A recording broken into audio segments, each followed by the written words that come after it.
Atsvaidzinošs un attīrošs sejas toniks. Lūk, tikko ir pasūtīts, atkal ir pieejams veikalā.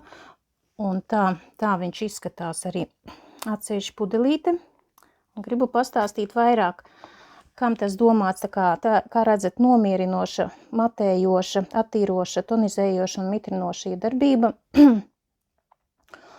Lieliskas sajūta uz ādas, jo tikko uzklājot ir tāda mazliet kā skudriņas, ļoti labi, dziļi strādā, gan vienkārši no netīrumiem noņem, gan ļoti labi arī pēc dekoratīvās kosmētikas. Man patīk no rītiem pēc sejas nomazgāšanas uzklāt pirms sejas krēma.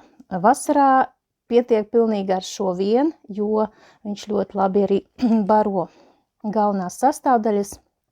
Kā redzat, te ir sarkanās sārtaļģes, spēcīgs antioksidants, tad ir arī planktona ekstrakts, spēja absorbēt un saglabā lielu sebuma daudzumu, garantējot matējošu efektu vairāku stundu pēc lietošanas.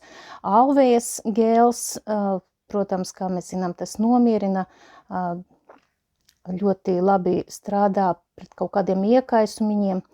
Un Virģīnijas burvju lāzdas hidrolāts atkal ir attīrošs, tonizējošs, nomierina, mitrina un augu glicerīns, protams. Tāpēc šis ir tiešām ļoti patīkams sejas toniks. Man viņš ļoti patīk, es vairākus gadus to lietoju. Un esmu priecīga, ka tas ir atgriezies atkal pārdošanā. Iesaku jebkuram ādas tipam, ļoti patīkami.